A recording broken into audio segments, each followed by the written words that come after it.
Greetings, dear listeners. This is Jonah Goldberg, host of the Remnant podcast, brought to you by the Dispatch and Dispatch Media.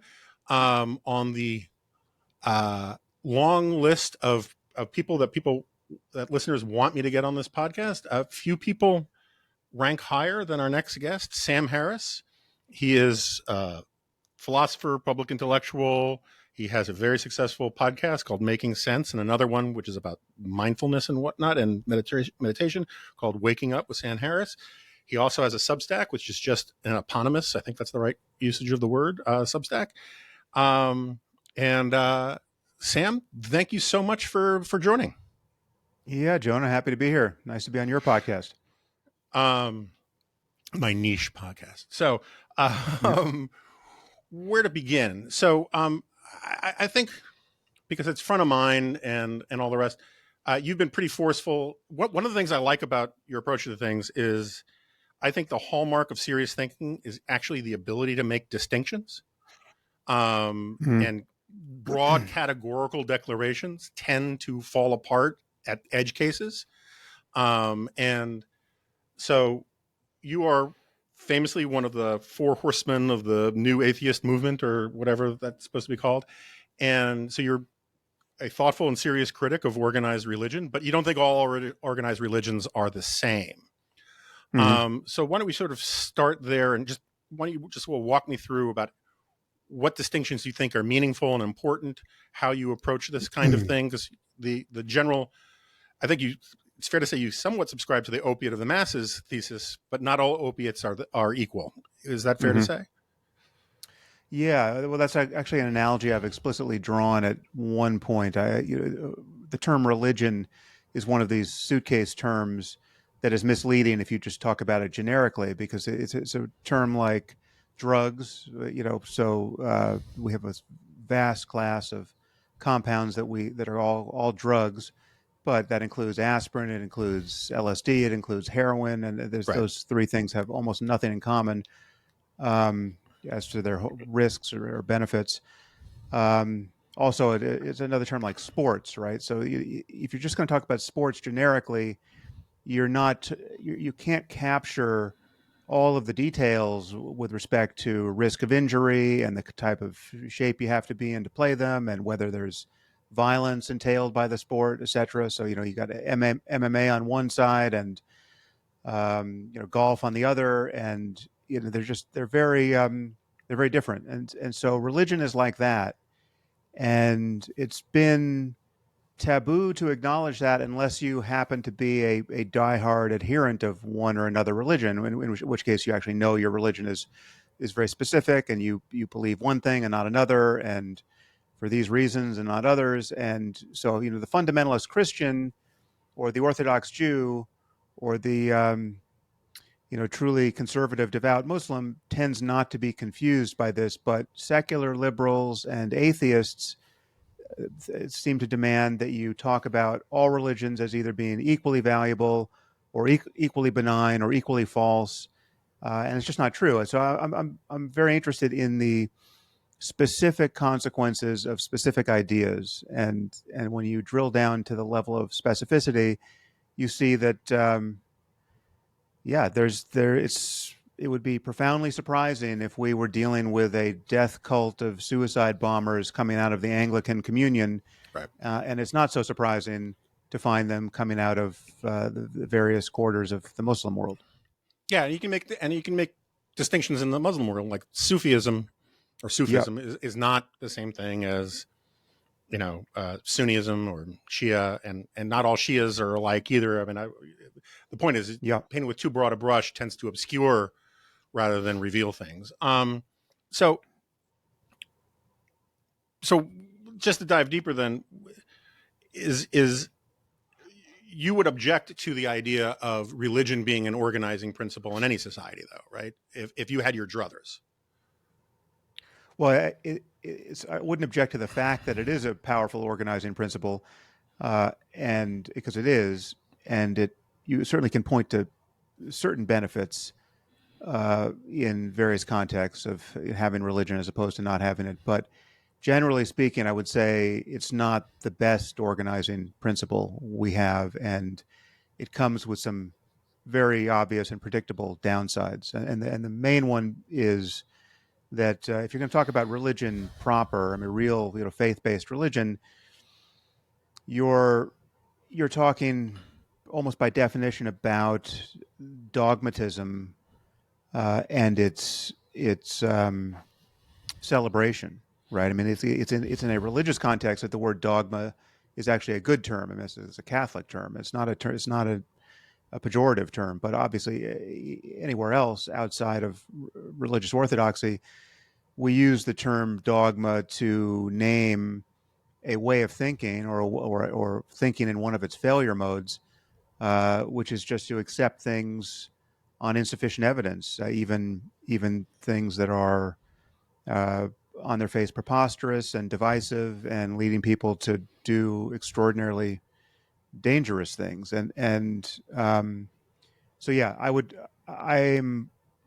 think that where you can find religion providing groups of people, individuals or groups, with powerful organizing principles or powerful reasons to do good things, I think even in those cases, those aren't the best sources of those virtues. Which is to say, you can find better reasons to do good things, and you can find better reasons to solve coordination problems with strangers, such that you can build larger groups of people that cooperate with one another. Yeah, so I'm going to push back a little bit on this, and you were free to slap me down. But I'm one of those people. I'm a fairly secular Jew, um, uh, but I'm also Chestertonian, and I actually think that dogma is not necessarily a pejorative. I understand that the charge of dogmatic thinking has a context that gets at what you're talking about, but even there, um, you know, my take on dogma is that dogma comes from the Greek. It basically means that which seems good, right? That we sort of take for granted. And I think there are all sorts of places in a free, liberal, secular society. And secular is one of those terms we get from Catholicism too, or from Christianity, where you want dogma, right? I mean, I'm dogmatically opposed to rape, to pedophilia. I don't want to hear the arguments necessarily about why I should be opposed to it. I can come up with them. I know a lot of them, but when you're talking about organizing a society at scale, I actually think there is a role for settled questions. We fought a civil war in this country to make us to commit to being dogmatically opposed to slavery. We put it in the Constitution. We said this is a settled question. We're not going to revisit it. And what's so bad about that? What's so bad about stacking up some moral victories, some logical victories, some even religious victories, and just simply say, we're going to put this stuff on a very high shelf so people can't reach it, and we're not going to revisit it because we think this is one of the building blocks of a healthy civilization? Yeah, well, I wouldn't deny that there's certain ground that we've conquered intellectually and ethically that we shouldn't be too eager to revisit, right? But it's even there can be cases where you want to be able to have an honest and searching conversation about the foundations of your ethics and the foundations of your sense of political justice and fairness, et cetera. Because they're just, again, there are these corner conditions that can reveal that what you thought was settled isn't so settled, and you need to, at minimum, dust it off and reposition it on the shelf, if only to ignore it, for another century or so. I mean, it's just important to recognize what dogmatism is. It's a way of canonizing certain ideas and committing to being behaviorally constrained by them, and an unwillingness to review any counter evidence or counter argument in real time or in the future, so as to modify any of that. So it's by definition to fall out of a mode where error correction, if you are making errors, whether they're physical or psychological or ethical or etc.,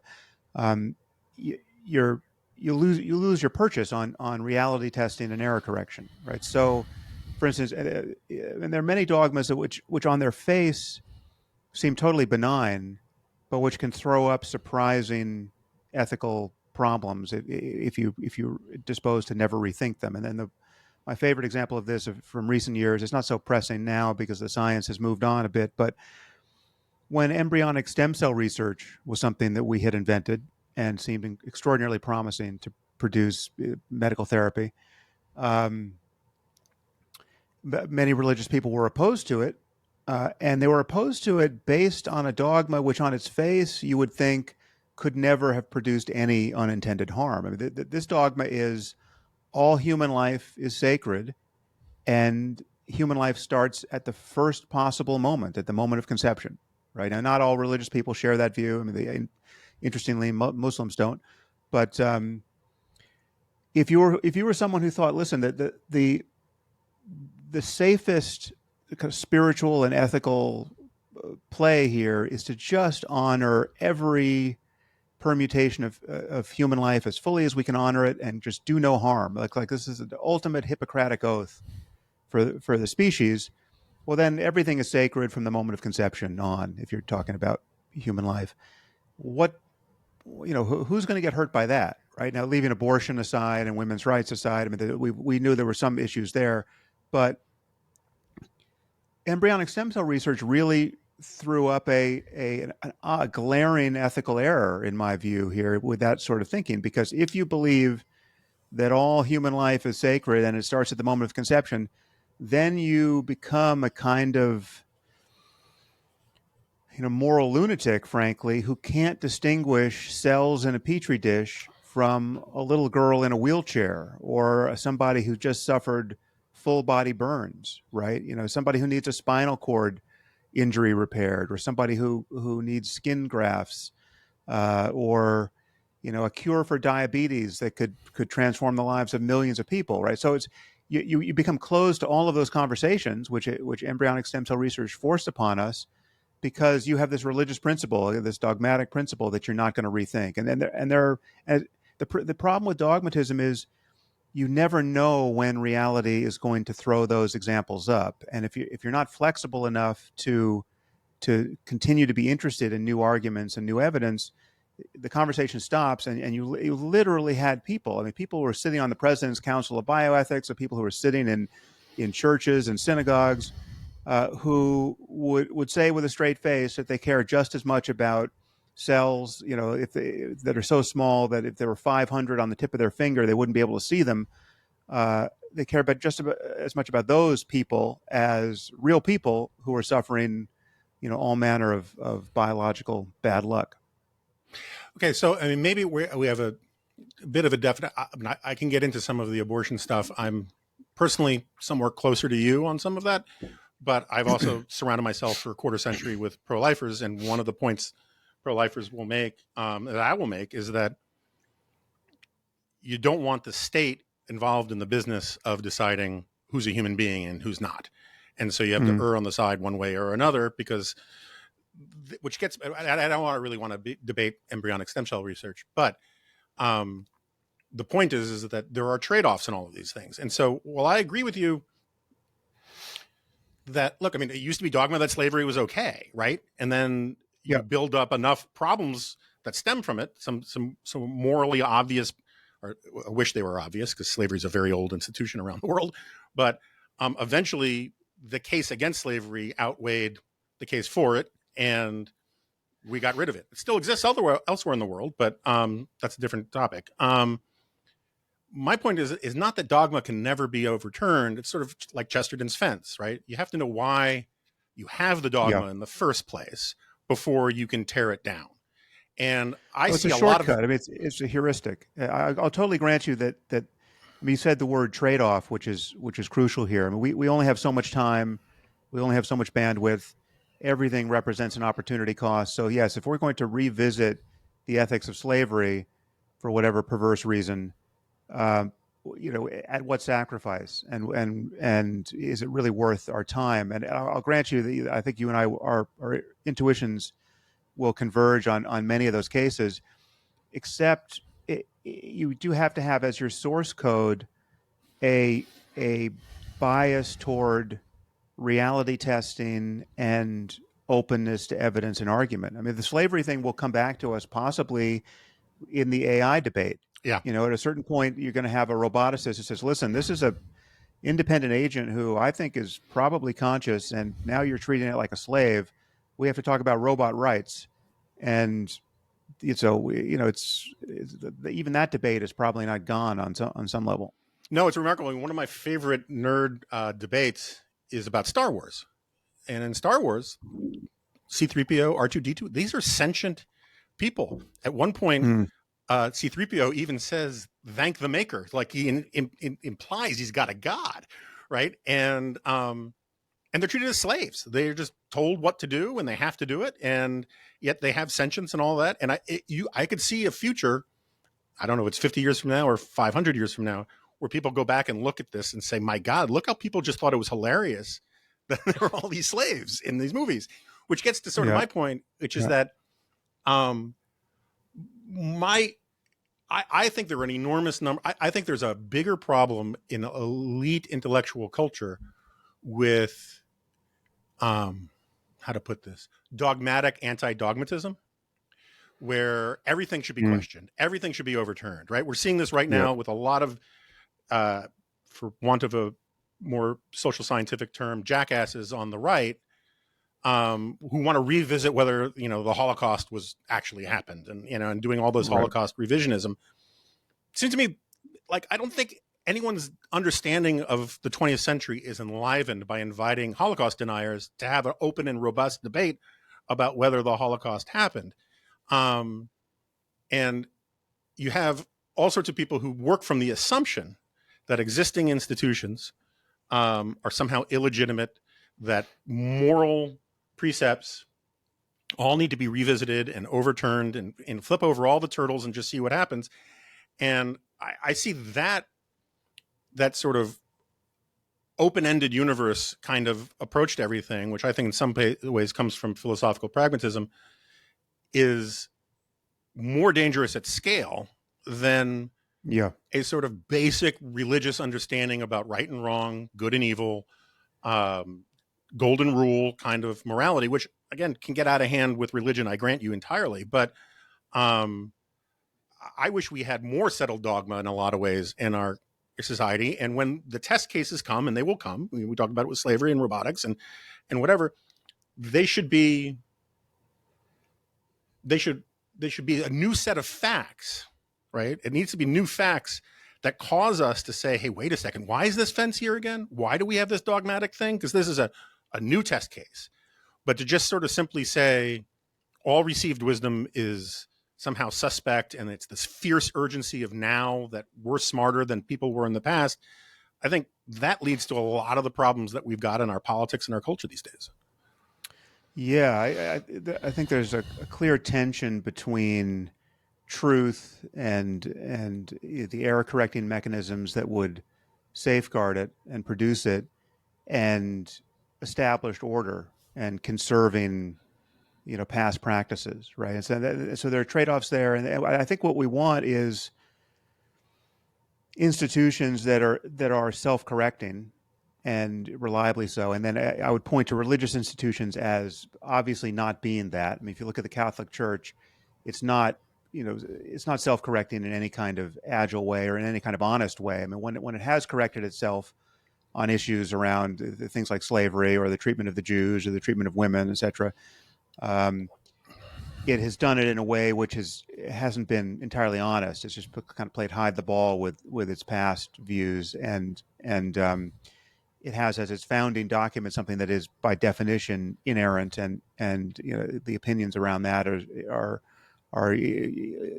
incorruptible, and so it's what we have in science is much better than that. In science, we have science is really the prototypical case of a culture of self-correction where people are incentivized certainly to prove one another wrong, ultimately, and even to prove themselves wrong ultimately. I mean, this is more rare than it should be, but you can win a lot of plaudits in a scientific context for discovering that the cherished opinion that you spent your entire career trying to shore up was wrong, right? And admitting it, right? You really do. Well, certainly among scientists, you appear to be a kind of scientific hero, and to say nothing of being a mensch, by just admitting that some younger colleague or even by your own further inquiry proved, basically everything upon which you had built your reputation to have been in error, right?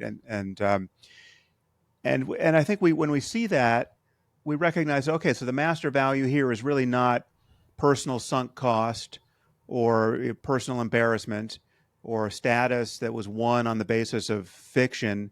What the real priority is figuring out what's true or what works or what's real. And I think that it should be our master value. But again, there are moments where, political necessity and emergency force other considerations on us. And I do think, yes, I mean, I think you and I view the populist wave of anti-establishment lunacy, where we're proclaiming a kind of an epistemological free-for-all. That's not good, and we're trying to recover from that politically. All right, so I want to move on to some other stuff, but at the same time, I'll give one last bit of pushback to this, insofar as I would make the case that Catholic Church has a long history of mistakes and error and any number of sins that I'm sure you can catalog better than I, but I would be happy to concede most of them. At the same time, one of the things I appreciate about the role of the Catholic Church as an institution is that old institutions are better at knowing where to make compromises with reality than new institutions. And the wave of iconoclasm, of witch hunting, of heresy hunting that came in the wake of the Protestant Reformation, where there were no institutions at first to temper people, to mold people, to fact check. I mean, we all know the Inquisition in Spain was terrible, but the Office of Inquisition actually let a lot of people accused of witchcraft off the hook because there was no evidence. And the Catholic Church realized the inherent corruption that came from nepotism, which means nephewism, right, of allowing priests to have kids that they would then give church property to. So they said priests have to now be celibate, and obviously some people broke those rules, but it had the internal capacity for self-correction. That right, I but think it doesn't have the capacity to correct the founding document, which says there were witches in the first place. It'd be much better to have discovered at some point, in the 8th century, the 12th century, the 18th century, at whatever point it could have been obvious that there's no such thing as witches and that magic doesn't work and that you can't actually kill someone with the evil eye, etc. To have just discovered that and to have edited the text. And we recognize that we can do that in every other part of our intellectual and ethical lives. I mean, philosophy is all about that. Most of the humanities are about that, and where we fail to do that and we dig in our heels because we're just attached to tradition, it's clearly revealed to be a pathology in all those other areas except under the aegis of faith. Okay, so let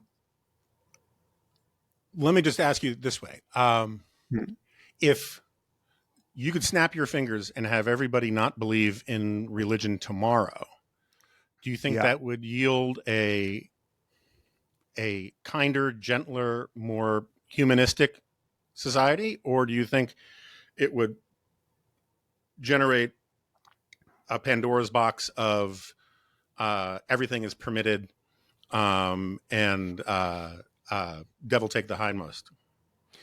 No, I would definitely flip that switch without much hesitation. But I would grant you that there are a few things that we want to have in place in secular culture that we don't quite have, and it's because of frankly, it's because of I think traditional competition with religious certainty that we don't have them. But I would acknowledge that we don't have them. I mean, what we want secular replacements for are things like um, a, a sense of a sense of the sacred that is publicly acknowledged. Holidays and ceremony and ritual and rites of passage in every human life. How do you get people married? How do you bury people? How do you raise teenagers at various moments to recognize that they're transitioning to adulthood, etc. All of we have religious versions of those landmarks. We don't quite have good secular versions, but we could easily have those, right? And I just think, and you could also have, importantly, you can have the real baby in the bathwater of religion, from my point of view, is not all of the exoteric stuff of community building and having buildings to meet in on Sundays. Um, it's the esoteric stuff of actually discovering the furthest reaches of human well-being and human flourishing. I mean, it just how deep does human consciousness run? And if you go into a cave and spend a year in there, is it possible to come out not as a madman but as a deeply compassionate and wise person? And if so, what is that inner journey like, and what are its parameters?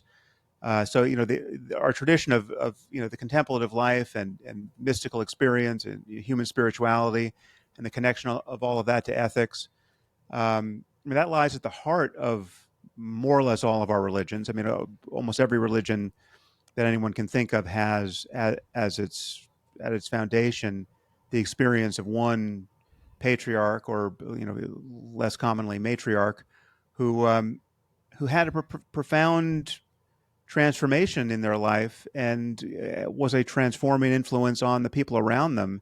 And then all of that got canonized and rigidified as a set of doctrines and as a tradition.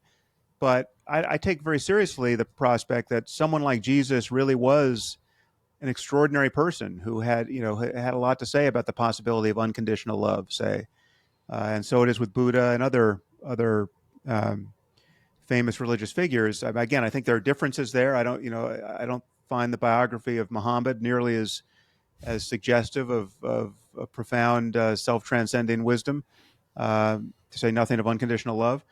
But yeah, I imagine. So I don't mean to close the door on any of that esoterica. I just think we don't have to believe anything on insufficient evidence in order to explore all that, and that's the crucial piece for me.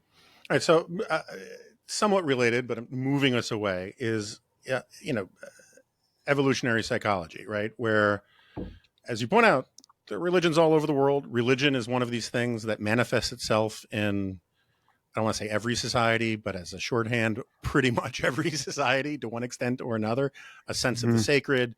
Um, um, Will Herberg, the theologian, used to say that man should actually be called not Homo sapien, but Homo religio, that there is an innate religious sense in humans that is going to manifest itself no matter what. And it seems to me that one of the things I like about monotheism, and particularly about some forms of Christianity and to a lesser extent Judaism, even though I'm on Team Judaism, is and I don't think this necessarily applies to Islam per se, but is the idea that it's the Augustinian distinction between city God and city man. It's Jesus saying, "Render unto Caesar." The philosopher Eric Vogelin used to talk about immanentizing the eschaton, where the religious impulse that all human beings have when we try to create a heaven on earth is when you get closer to authoritarianism or totalitarianism or some form of tyranny, because you're trying to make everybody fit into the same round holes and adhere to the perfectibility of man in this life. And the idea of reserving the perfection for the next life, I think, is a valuable check on how to organize society. And I mean, you sound a little bit like Auguste Comte and those guys of the 19th century who wanted to create a religion of humanity and make various scientists into saints.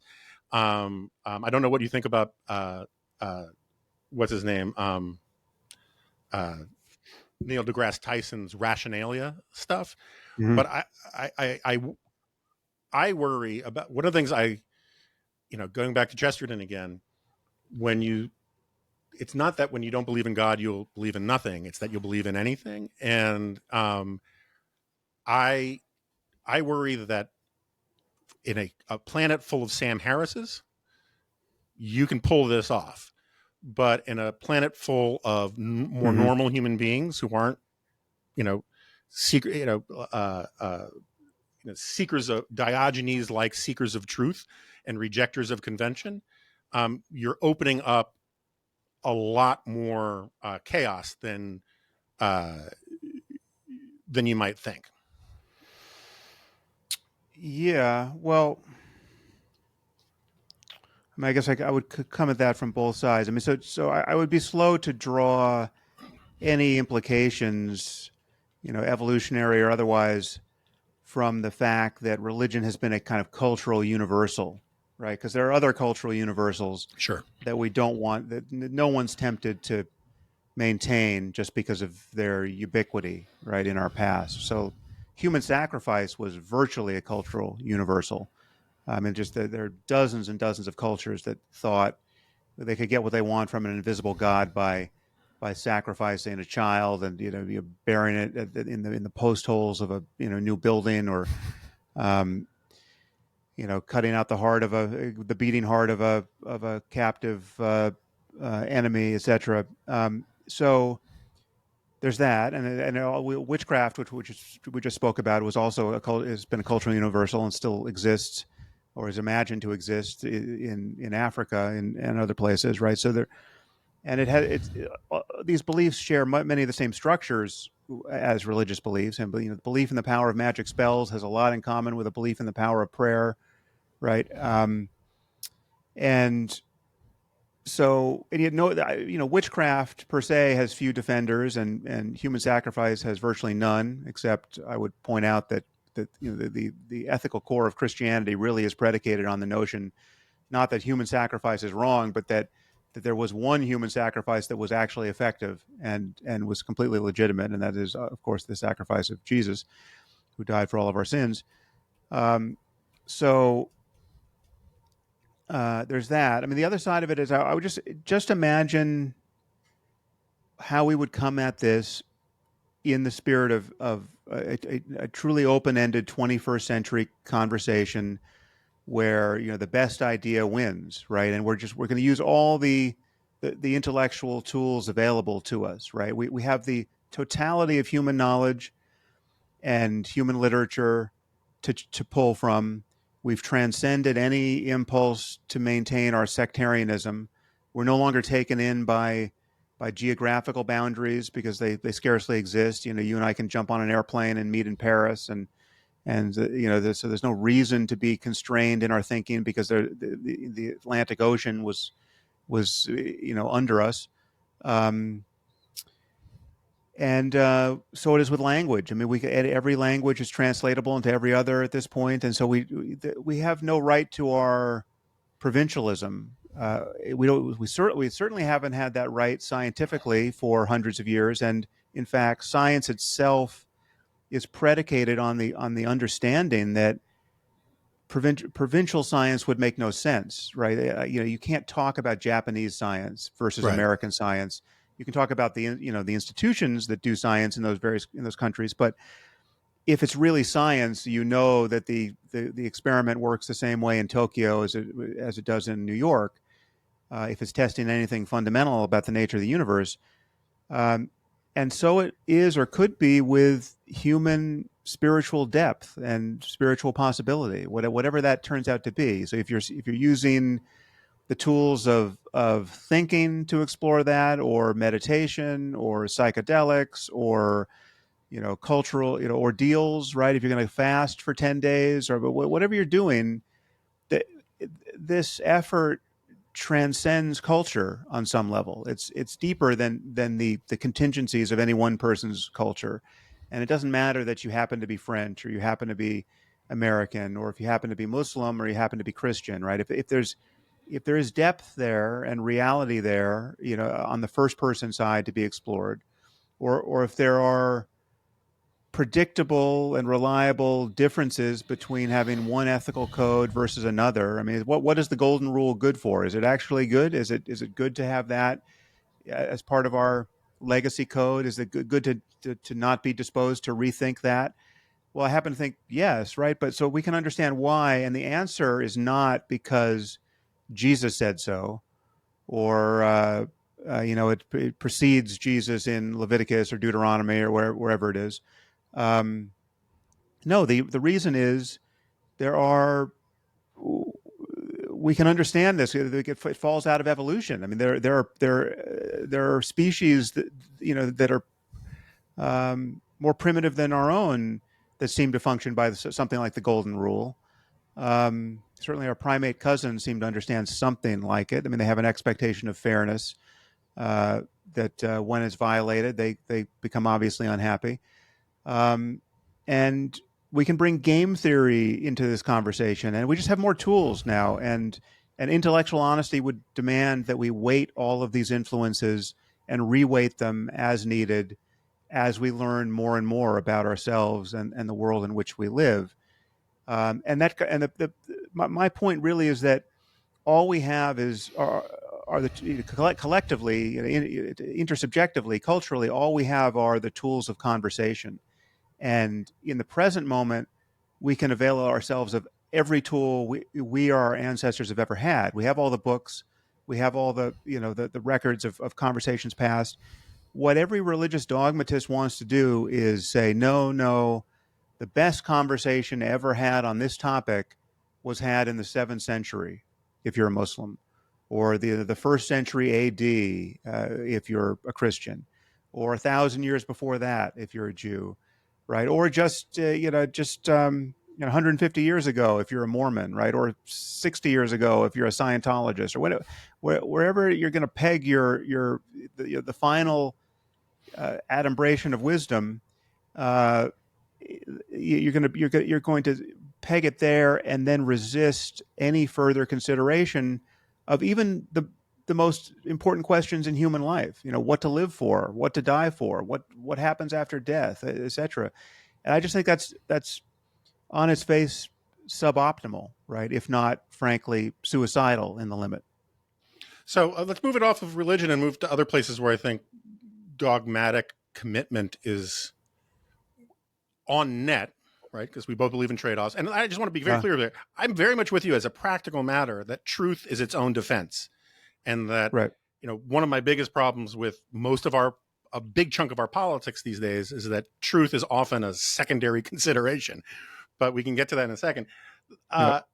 When I hear you talk about sort of this Tennyson Parliament of Man kind of world where national boundaries are kind of meaningless and all that kind of thing, it feels a little, and I'm not accusing you of this, but it has a echo or a rhyme with some of the logic of, say, Marxism, right? Which is, workers of the world unite. This idea that national boundaries mean nothing, that I'm saying they mean nothing for fundamental intellectual questions. I'm not saying that we should be eager for a world government, and to not see any virtue in the maintenance of nation states, etc. It's not a political statement; it's an intellectual one. Okay, so fair enough. But one of the things that came to mind is, Hillary Clinton had this famous line that the left offers various versions of every 4 or 5 years, where she says in "It Takes a Village," we need to move beyond the idea there's any such thing as somebody else's child.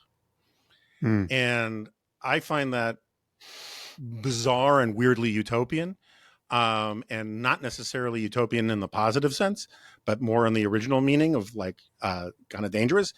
Because while you can make a very persuasive intellectual case to have children raised by villages or some other institutions, whether it's, Spartan or Plato or whatever, the reality, it seems to me, at scale is that we've kind of figured out that all things being equal, we know this from psychology. We know this from social science. People care more about their own children than they care about other children. And this is Mm-hmm. one of the reasons why you have this really dismaying amount of abuse from stepfathers, because there's Yeah. some glitch in there. I mean, I think it's a glitch that says I can be crueler to someone who's not my biological progeny than I would to be my own biological progeny. This is sort of my point about, like, I like having people like you in the world who are thinking through the next chapter and thinking about Mm. what can we build on from what is. But I think that there's added value, there's intrinsic value in these institutions that have proven themselves through Hayekian trial and error to Mm. be best practices at scale. That doesn't mean there aren't individual cases that it's not true. I mean, like, there are horrible biological fathers who do horrible things to their kids. But when you're talking about the full data sample, it's on net. You can make a case that the nuclear family, all other things notwithstanding, is preferable to a lot of other arrangements, certainly things like foster care or, mass orphanages or, platonic schools where they, train kids to be loyal to the state, or come up with whatever version you want. And similarly, national attachment has value. I think it can be. Right. I'm a one of these guys that all poisons are determined by the dose guy, and so too much nationalism is really, really bad. But no nationalism can be really, really problematic too. You need this sort of healthy balance for lots of things in people's lives, um, and the strict application of the scientific method outside the realm of science seems to be more corrosive to me Mm. than constructive. Yeah, well, I would say don't call it the scientific method. I would, because the scientific method is grounded on more basic intuitions around logical coherence and consistency and empirical contact with reality insofar as we can apprehend it. Right. So it's I'm not. What I'm recommending really on all these questions is not that we have white coated scientists tell us what to do, but that we use the same standards of intellectual, our highest standards of intellectual integrity when anything really matters, and we recognize that when we're failing to do that based on some other consideration. So the some of the issues you just raised around, let's say, our relationship to children, right? This kind of thing is I think it's hard to generalize about. I mean, I share your intuition that it's probably not optimal in our world for all parents to care equally about all children, as opposed to be preference weighted toward their own. I mean, I think I'm frankly agnostic about that. I mean, if you told me there was another world where all people basically had the Dalai Lama's attitude toward the goal is to have kind of omnibenevolent an omnibenevolent attitude toward all sentient beings and to not really be preferential toward any. I mean, that's a slightly cartoonish version of what Vajrayana Buddhism recommends, but let's take it as it is. If you told me such a world existed, and it's just as good as a world in which every parent loves their child, and much more than any other child, again, I would not be terribly surprised, but that's so far away from the world in which we are currently tuned to live in as social primates that I wouldn't be disposed to experiment too much and go against the grain of that. So I think like raising your kids on a kibbutz where all the adults have sort of equal responsibility for all the kids, sort of thing. I think it's easy to see why that would fail and not be optimal. But there are other conditions where it would be obscene to really try to privilege your connection to your own children over a more general connection for children who you may have never met, right? So, I mean, for instance, when I go into if my child gets hurt and I have to go to the hospital emergency room, right?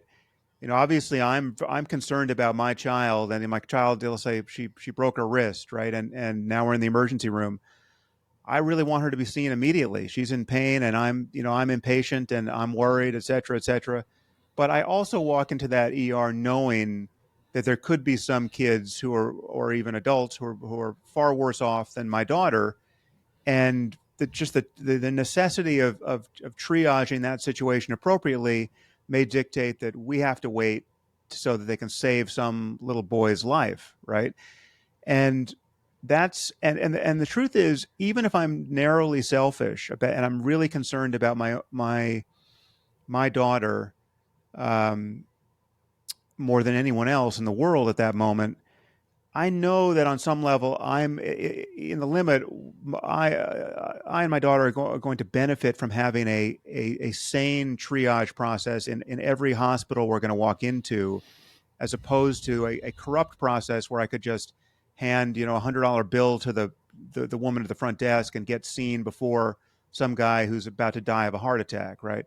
So which is to say, I who focused on my daughter's well-being don't want a totally corrupt hospital process. And even so, more generally than that, just imagine if I were running a chemical company like Monsanto and we had some heinous leak of some lethal chemical that was putting tens of thousands of children's lives at risk. If I were to say in my press conference, well, I'm worried about that, but I'm not really as worried as if any of those kids were mine, right? Like Mm-hmm. I mean, it's only natural for me to just not care as much as if they were my kid, right? I mean, just imagine how that would go over. Even with all the people in the world who understand what it's like to be a parent and what it's like to love your kid more than any other kid, in that context, that would be a total violation of the role and ethical responsibility of running a company like that and being aware of the risk you're imposing on other human beings. So I just think there are different frames around which we put even our bias toward our own children, which can undercut that bias and can make it quite rational to personally sacrifice greatly for children you have never met and will never meet. And in some sense, we're continually rising to that standard. I mean, as technology becomes more powerful, and as we even without thinking impact the lives of hundreds or thousands or even millions of people we've never met, um, I think we want to build systems and institutions and incentives that allow us to more and more effortlessly exert a benevolent and even helpful influence on all those people, right? I mean, yes, if we can, the difference between having a technology that pollutes the world for all of our neighbors and have technology that doesn't is enormous, and we should be highly biased toward achieving um, the one and avoiding the other. Again, and it does not require that we actually meet these people in person. We know they exist, and that's enough. Yeah, I mean, I'm with you on the role of institutions. Um, I wrote this book, Suicide of the West, and part of my core Yeah. argument is that um, human nature is fundamentally corrupting. That, in the sense, and this is something that actually Christianity talks a lot about, Judaism talks a lot about, that when we talk about places like Afghanistan being corrupt, the way they do economics and politics in Afghanistan is natural and normal for most of human history. What's Right. weird and artificial is the way we do it. And my dad always used to say the single most corrupting thing in life, in business life, is friendship. Because Mm-hmm. if a stranger called you up and said, "Give my kid a if you give my kid a job, I'll give you $10,000," you'd say, "Get the hell out of here." If his oldest friend called him up and said, "Hey, my kid, needs help. It'd be a huge favor if you could give him a job he's not qualified for." My dad was like, I probably would still say no, but I'd think about it a lot harder, right? I mean, we are wired to give friends and family and fellow tribesmen and kin and kith special treatment. And it's the role of institutions Yeah. to depersonalize a lot of that decision making based upon merit and truth and optimal policies and the rest. So I'm with you about that. But I also think the society where people didn't have an irrational attachment to their own kids would go south pretty quickly as well. And so, like, you can make the case that your attachment to your kids makes rational sense, but it doesn't feel rational. It feels supra-rational or extra-rational or non-rational. And it's that feeling of non-rationality that I think makes people sacrifice for country, for family, for all sorts of things. And that's a valuable thing in society that I don't think you can replace necessarily with pure rationality.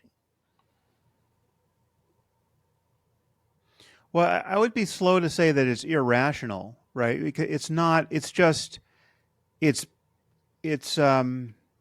It's preferential. It's biased. It's local, right? I mean, to have a bias for the local is not irrational. It's not that you don't have to believe anything on insufficient evidence or for bad reasons.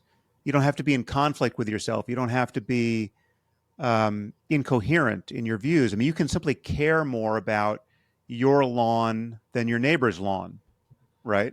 It's your lawn, right? You care how it looks because you have to see it much more. You have to walk across it. It's you have control over it. It reflects on you, right? It's your sense of your place in the neighborhood is your status, your reputation is affected by it, etc. So the fact that you're disposed to weed your lawn and not weed your neighbor's lawn is not really a mystery, and it doesn't require irrationality. And so it is with your bias toward your kids or toward anything that you're intimately connected with and which you have responsibility for and which you have influence over, etc. So I wouldn't say it's irrational. It's just I mean what's in its intention with some of our other ethical concerns that we know are very important because of how much they govern our collective well-being on other fronts, right? So it's intention with certain situations of fairness, right? Or extreme cases where it's like I mean, when you begin to look at your life in zero-sum terms, so every dollar you spend on some luxury for your child is a dollar you are not spending to save the life of a child in some war-torn country who given the institutions we have, you could actually save, right? You could send this dollar to Médecins Sans Frontières and they could buy a day's worth of food with it, etc. And you have chosen not to do that. And so this is where someone like Peter Singer pounces and says, this is obviously unethical for you to be, spending money on a birthday party for your daughter. But I think even he would recognize that most people don't live their lives in that kind of zero-sum calculus, and there is more money to go around, even for people who are not all that wealthy, and it's not always this zero-sum trade-off, and there is something pathological about people who push the self-sacrifice and the non-indulgence of family preference to the limit. I mean, there are people who have, donated kidneys to strangers and donated every last dollar, lived like paupers because they felt that was the only ethical way to live in the presence of inequality. And there's just something deranged about that. But it takes a little work to figure out, what that something is and why it isn't good to live that way. And but it's ethically interesting to do that, and I mean even something like corruption. I mean, you just mentioned the importance of institutions, that they're a bulwark against personal corruption and nepotism, etc. But I think it's been a while since I've looked at this research. But last I looked, there was some evidence that the idea that you want a society that's perfectly without corruption is mistaken. That you actually want Right. some amount of corruption, because it does actually take the friction out of the insane friction and the counterproductive friction out of bureaucracy. And there's always this edge case where if you followed the rules, you wouldn't allow for something that when you look at it closely, you should just obviously allow for it, right? It would be the right thing to do, and that's a species of corruption. Let's switch, on the topic of rationality, let's switch to what's going on with Israel today. Mm-hmm. Um, do you have a standard answer about what your explanation is for the double standard that is applied to Israel? If you, and I'm pretty sure I've heard you talk about this, there is a double. I think you agree there's a Yeah. double standard. What Yeah. do you think the prime motivation or motivations are for it? I must admit I'm a little confused about its origins. I mean, I think there are at least two variables, and it's in any given case, I'm not sure which is the most operative. I mean, one is just frank anti-Semitism, and there's more anti-Semitism in the world than I realized prior to October 7th. Um, However, I think it's probably not causal in most of the cases that I think you and I have found most galling. I mean, when you look at what's happened at our most elite institutions, if we're going to walk through the quad of Columbia or Harvard or Stanford and start asking students why they're effectively supporting Hamas, even though they wouldn't tend to think of it that way, I don't think the answer, even if we drilled down on it, is anti-Semitism, generally speaking, of a sort that we have been wise to worry about it historically. Although there is some of that there, I think it's more this oppressor oppressed framing that has been mapped onto everything, and by which Jews and Israel seem to always fall on the side of the oppressor dichotomy, right? So I think you would see something similar. I mean, it would be worse. I mean, it's hard to explain the behavior of the UN and certainly the influence that Islamist apologists have had over there without resorting to anti-Semitism to some degree. I mean, the stature of Israel as the Jew among nations, I think, requires the concept of anti-Semitism to fully understand. But generally speaking, I think any Western society in a similar situation to Israel's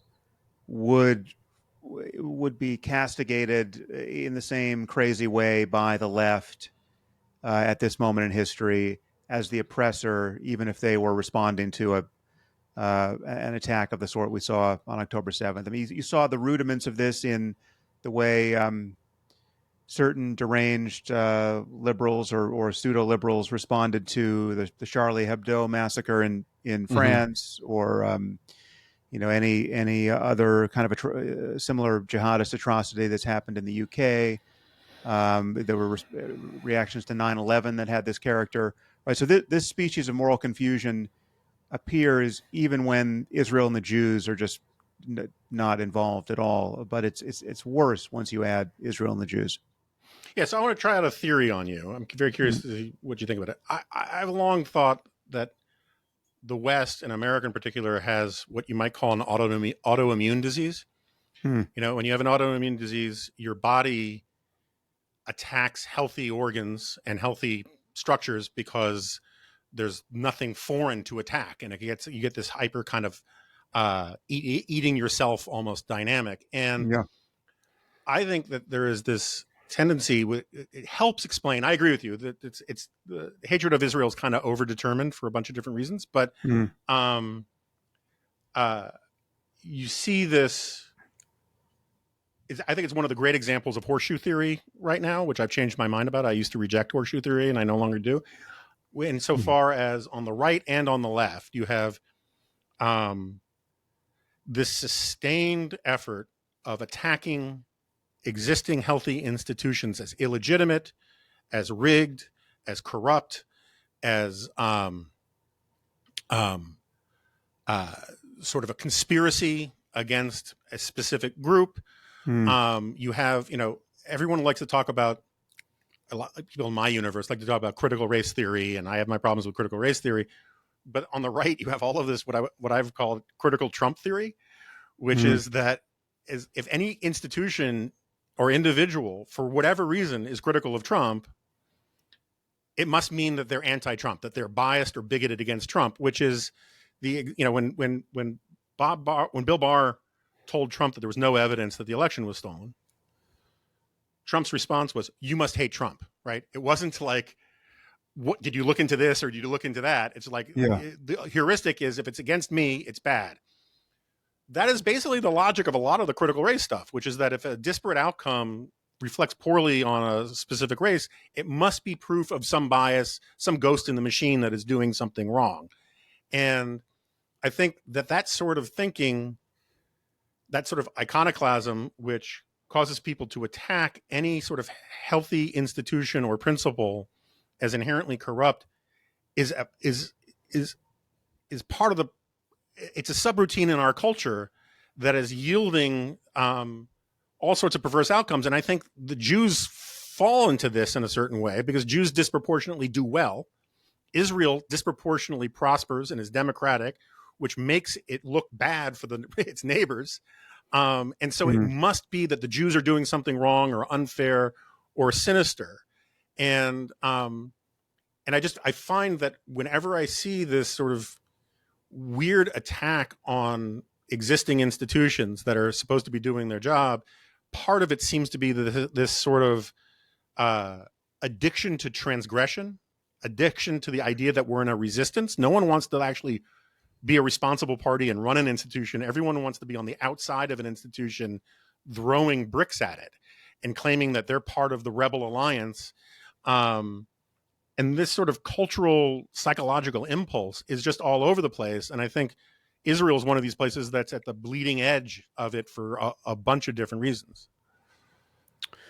Yeah, well, I think the autoimmune analogy is very interesting and captures a lot of this. I mean, there's an irony here, which I know others have pointed out. Actually, Yuval Noah Harari points this out in his new book Nexus, that you have all these populists who think that all of our institutions are rotten and corrupt, and by definition, no one can be trusted, and yet they're willing to place their trust in specific individuals like Right. Alex Jones or Donald Trump or pick your crank, as though you know as though that made any sense, right? I mean, Right. it's just it's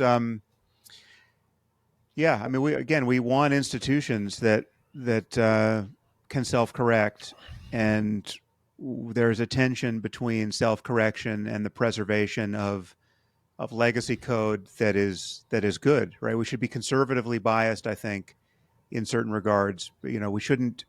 I mean, it's almost like the design of an airplane, right? Like, who wants to be the first passenger on an airplane that is designed by principles that have nothing to do with the principles that caused previous airplanes to successfully fly, right? Right. We've changed everything, now come aboard, right?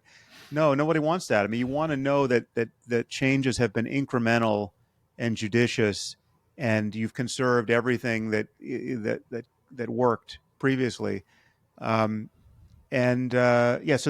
this current appetite to tear everything down, which paradoxically is expressed by some people who stand at the top of the hierarchy of elites, right? I mean, you've got these fake populists from Elon Musk on down who are organizing their various personality cults on social media.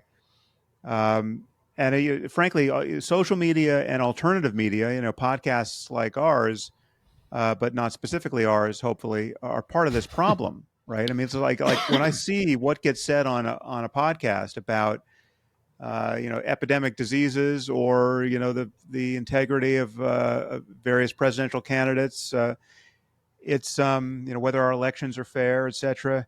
It's so irresponsible. I mean, given the sizes of these audiences, right, and people just flip on the mics and just freestyle, and they can't figure out what's wrong with Tucker Carlson or what's wrong with RFK Jr. Everything just has to be turned over. All the turtles you mentioned before just have to be turned over with an open mind, and let's revisit the Holocaust, and let's revisit vaccines, and it's madness, right?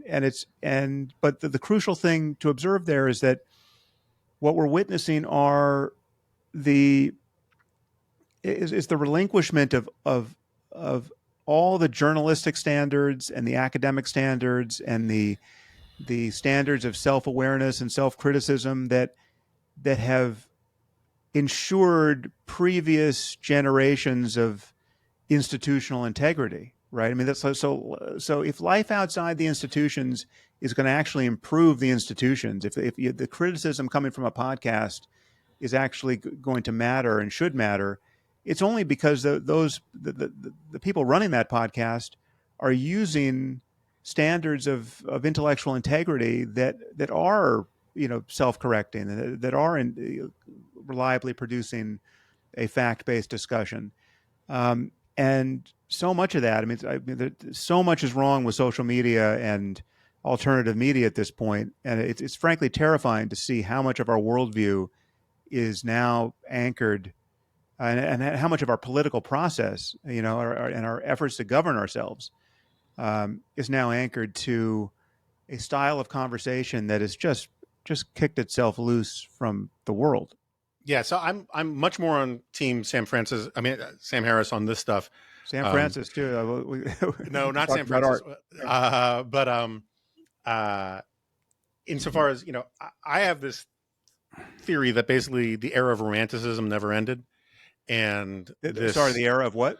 Romanticism, right? Yeah. Romanticism is this rebellion against Enlightenment principles, that the inner light of feelings is the only real illumination of the world, and that passions are more important than reason or arguments, and that it's sort of the tyranny of feelings in a lot of ways. And we have, for one of the reasons why, one of the sources of this cultural autoimmune disease, I think we have, is that we have pedagogically taught a couple of different generations now that to go with their gut, to go with their instincts, stay true to yourself. The highest source of moral authority are your feelings, and this contravenes everything we know about how to be a good parent. Like, a good parent doesn't say, hey, look, you got to be true to yourself. You got to go with your feelings. You got to go with your passion, follow your instincts.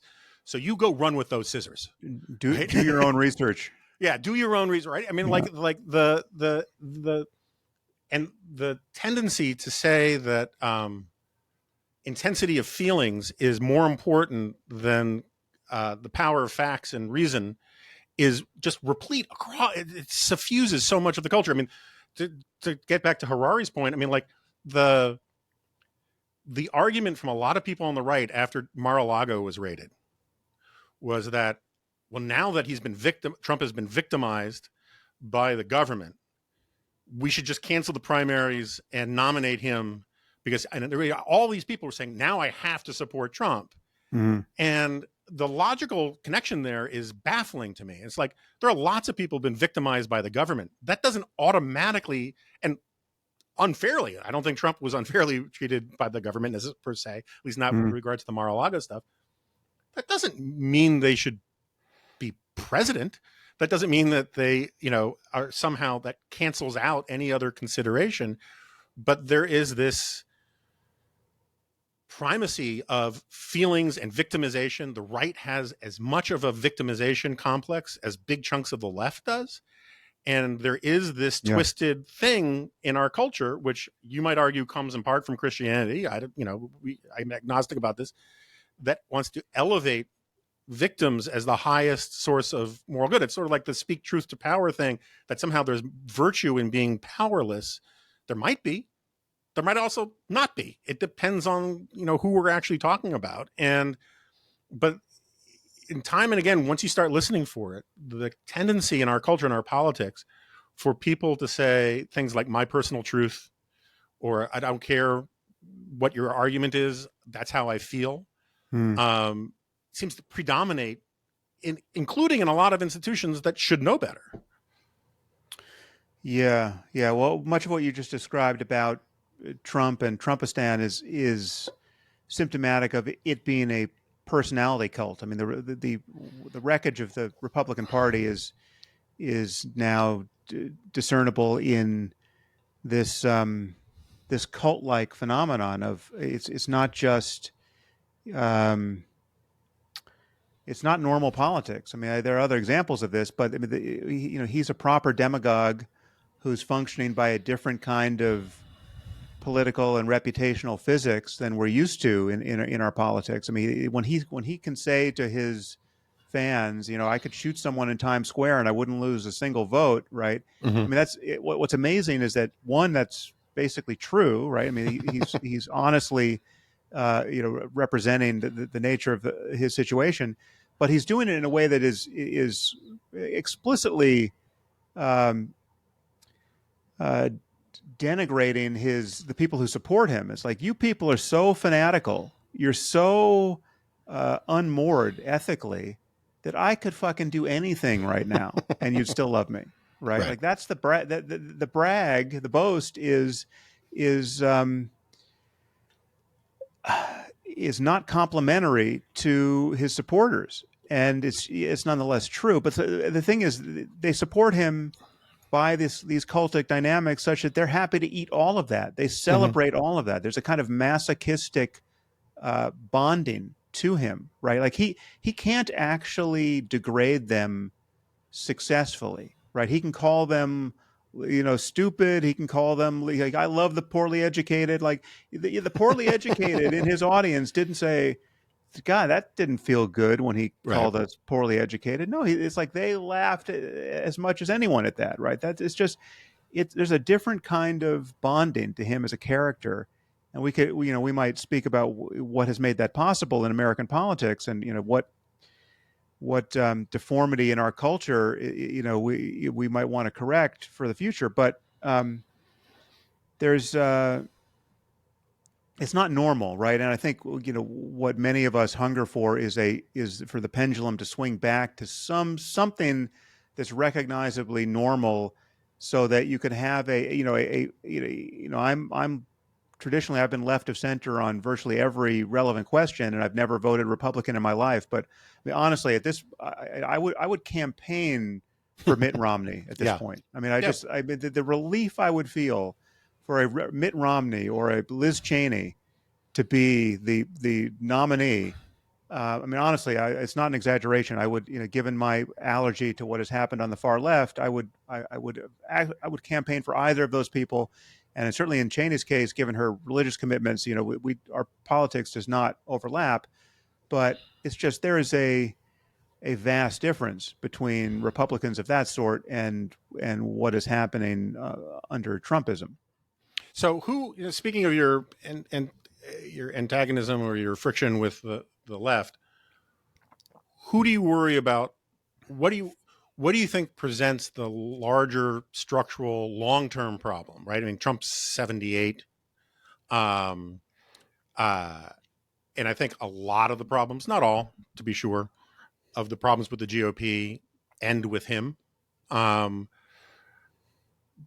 a lot of one of the points I'll often make is like it's just a fact, an observational, provable fact that the left controls the commanding heights of the culture. Mm-hmm. And therefore, it controls institutions that are hugely important, from higher education to journalism to the foundations. We can go down to Hollywood, publishing, and go down a long list. And so, even if they're not quite as bad as, or not even close to as bad as, I don't know, Benny Johnson or Candace Owens or, pick your gargoyle on the right, Yeah. those people are basically just podcasters and social media accounts. The New York Times and Harvard matter more as institutions, and their problems with the sort of structural left are really obvious. And so, even if they're not as egregious, the impact is greater because of the amount of control and power and influence that they have. I don't know that that necessarily informs how you should vote in this election, but like long term, how do you judge these competing problems? Yeah, well, I have judged them very much as you just laid out. I think The problem on the right is ultimately, I think, scarier. I mean, the far fringe of the right and the influence of those kinds of ideas um, are scarier. I mean, the fact that we have a real anti-Semitism, real racism. If you go far enough to the right, you have a conspiratorial derangement in QAnon and other areas that have affected Republican politics to a degree that is just it's just hard. It's almost impossible to exaggerate when you look at the kinds of things that Candace Owens or Tucker Carlson are able to say and still maintain Hmm. enormous audiences. Um, the kinds of things that Trump would retweet, or even the kinds of things that Elon Musk will retweet at this point, right? It's just there's a tissue of conspiracy thinking that is, I mean, it's just profoundly deranging and I think ultimately dangerous. And it's very close to, if Trump wins again, obviously it will be very close to power. But in the absence of Trump in the White House, the derangement of the left touches much more that I care about, right? So it's Hmm. like it is all, as you say, it's all of the elite institutions. It's it's academia, it's journalism, it's Hollywood, it's science. I mean, it's all of that has been captured by the left, and insofar as the left has become has fallen into the grip of a kind of social justice moral panic across the board, um, it's been profoundly deranging. And so I've actually spent more time criticizing the maniacs to the left of me than I've spent criticizing Trump and Trumpism. Um, uh, I think, I mean, at least it could be close to 50-50, but I think it's definitely weighted more because I strangely find it, even if it's less consequential ultimately, I find it much more annoying. I mean, so Hmm. I expect Fox News to get it wrong more or less all the time, and I certainly expect, the organs like Breitbart or OWN or whatever, or the Hmm. Epoch Times or whatever the other rags are over there. I expect those to basically be like crazy supermarket tabloids and not really have any purchase on the truth. I don't expect Alex Jones to be different from Alex Jones, but I do expect the New York Times and the Washington Post and the Atlantic and all of these re- reputable journals to be intellectually honest. And when I see any of them get captured by the wokeness, I find it profoundly annoying. And so it is a kind of super stimulus. And but I do think we're in the process of seeing the pendulum swing back. I mean, I don't know if this is wish casting more than forecasting, but I do think that when you just look at how Kamala Harris is campaigning now, she's clearly pivoted to the center without acknowledging how much she's pivoted, right? And that I don't necessarily agree with how inexplicit some of those maneuvers have been. I think it would be better if she had a proper sister soldier moment where she said, "Listen, we all went a little crazy in 2020. Yeah. Here's why I said this about transgenderism and this about immigration and this about blah and this about that." You go through a list of hot button issues.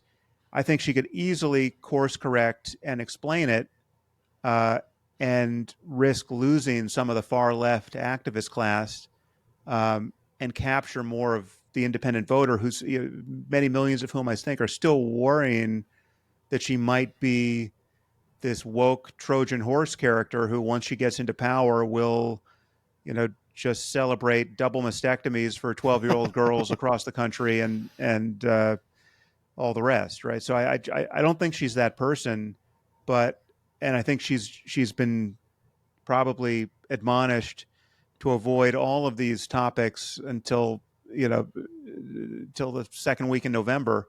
Right. Um, but I worry that that's not the politically. I worry that's the wrong move.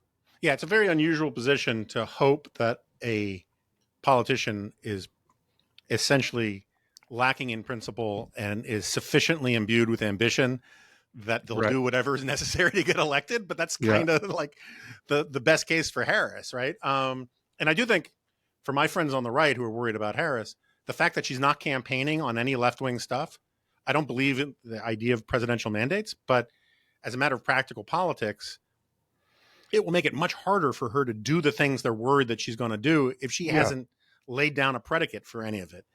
What's Right. funny to hear you talk is I'm almost a mirror image of you, right? I think one of the weird things about the last 10 years with the woke stuff and the DEI stuff and the Trump stuff and all the rest, all the parade of horribles, is that you've seen this separation on the center right and center left where people who are fundamentally liberals, right, in the classical sense, believe in liberal institutions, liberal rules of evidence, liberal rules of how the system is supposed to work, have more in common with people on the other side of the ideological spectrum who also have, like, so I can agree more with you or Jonathan Haidt or, Greg Lukianoff. You go down a long Mhm. list of Yeah. John McWhorter, right, of people who I probably disagree with about a lot of public policy issues, but on the sort of fundamental, what's the software of our society supposed to be, Yeah. we're pretty much on the same page. But the funny thing is, and I've had that conversation with a lot of people,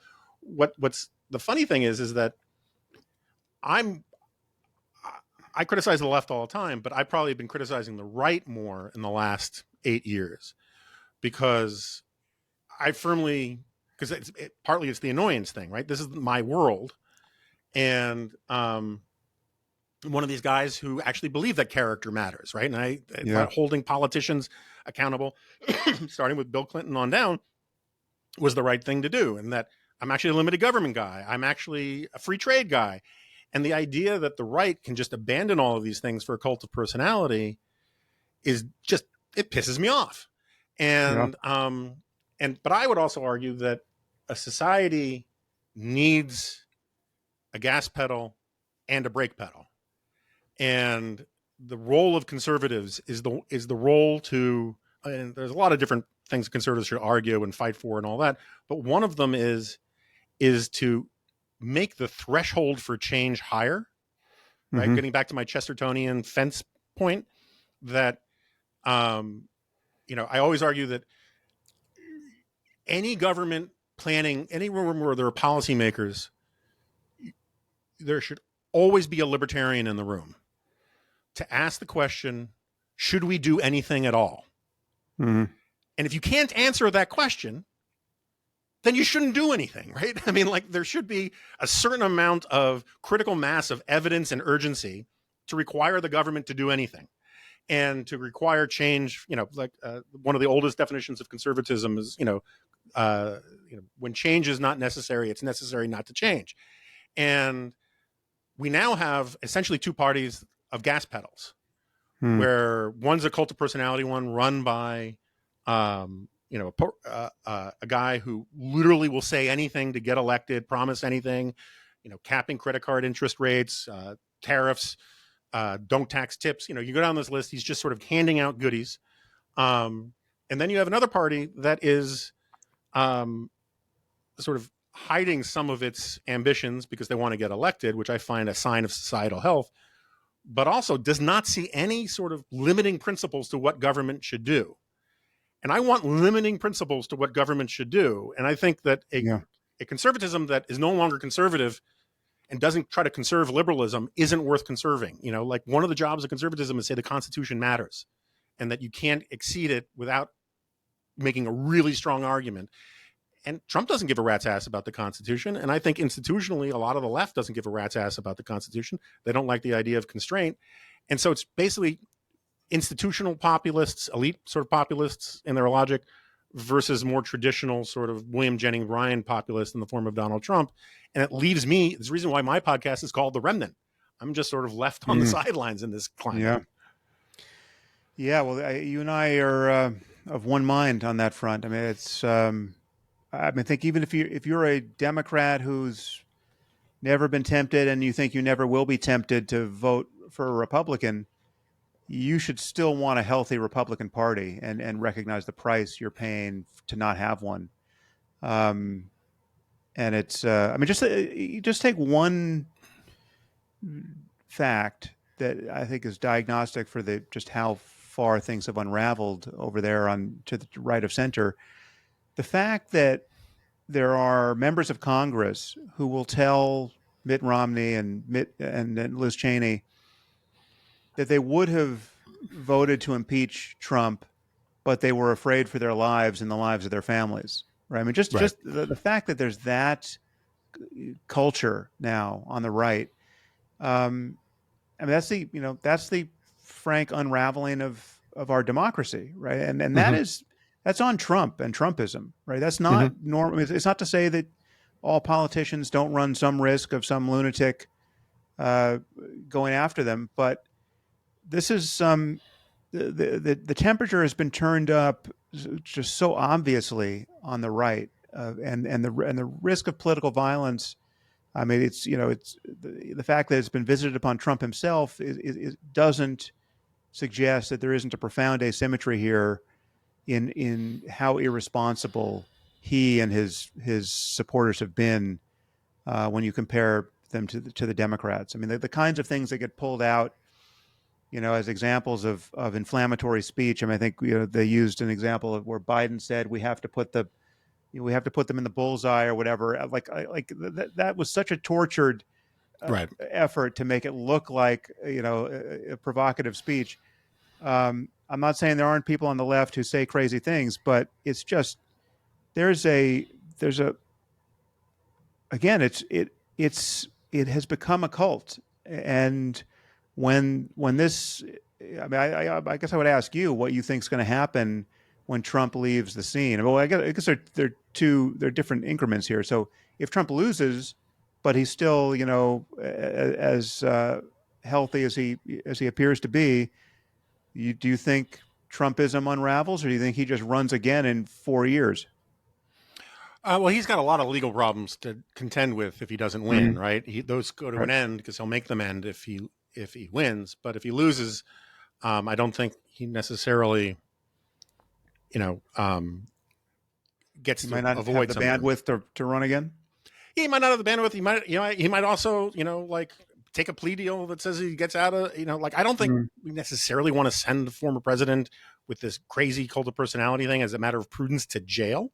But Though even that consideration is a very depressing sign of for how sure, far we've fallen, right? It's like it could be too dangerous to prosecute him for crimes he really should be prosecuted for because of how combustible half of our society has become yeah. I under mean, I'm his not, I'm not influence. saying we shouldn't prosecute him. I'm just saying that necessarily the punishment maybe shouldn't be a prison sentence, but Right.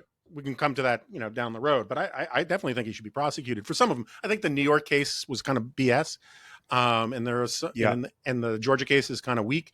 But at the same time, what bothers me is like even to have to talk about this because January 6th alone is just simply disqualifying, right? The Right. fact that, I mean, forget the, the Biden in the crosshair stuff, the bullseye thing. When asked about people chanting "Hang Mike Pence," Donald Mm-hmm. Trump said, getting to my point about passion being more important than facts. So we have to understand they were really angry. It's like, no, I don't care if you're angry. When a Here, mob says they're going to hang the vice president of the United States for following the Constitution, like that's the end of the argument. They're like, that's bad, and that yeah. we should have a Yeah. dogmatic opposition to its badness. I mean, he couldn't even. This comes up to as recently as last week. He couldn't, when asked about the incessant bomb threats in Springfield, Ohio, he couldn't even condemn the bomb threats. Right. Right? He just pivoted from that. It's like, oh, I don't know about that, but and it's like to how you can have a candidate who's universally hailed as the best guy for the job, who can't. Uh, I mean, it's the lowest possible political and ethical bar for leadership. Just condemn bomb threat Yeah. against schools. Yeah. You know, Yeah. yeah. I agree with that entirely. But so moving back to the left for a second. So I have this theory that one of the reasons why. So I keep coming back to. I'm a big institutions guy, right? I thought Mm. Douglas North's Violence and Social Orders was the worst written, most brilliant book I've read in a long time about the I role never of read it. No. yes. Just ask ChatGPT to summarize it for you because it is Okay. really badly written.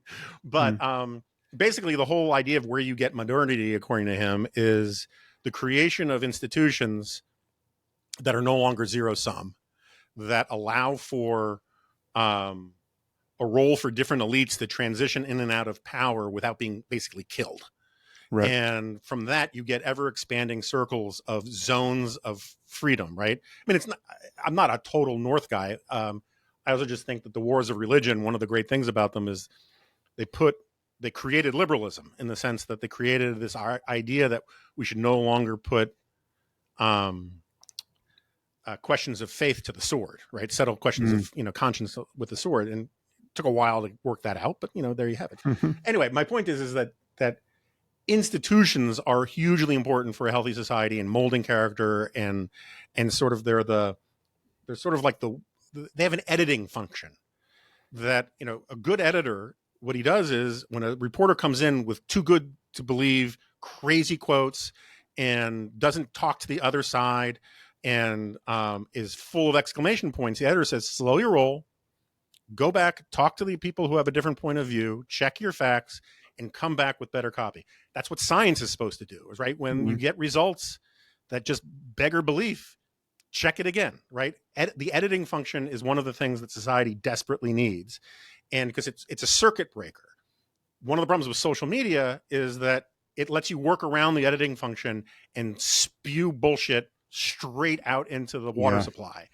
And so I have this, anyway, back to the institutions. My theory about one of the reasons why places like Harvard and the New York Times have such a hard time dealing with anti-Semitism and recognizing it and having rules against it is because they don't have any muscle memory for it, right?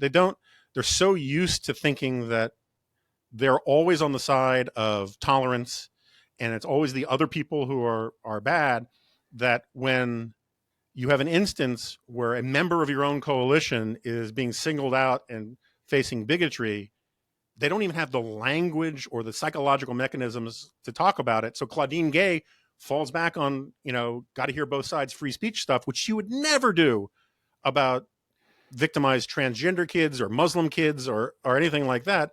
But when it comes to Jews, it gets complicated because there is this other constituency that is more oppressed, that all of a sudden you have to come up with arguments that justify intimidating Jewish kids that you would never bother to make for any other group.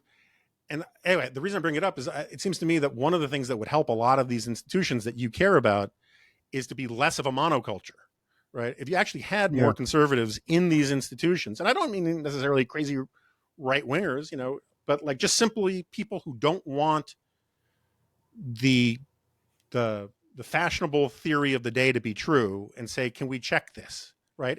If Dan Rather had one person on his team in 60 Minutes to say, who just didn't want the Memogate story to be true, they would have checked their facts.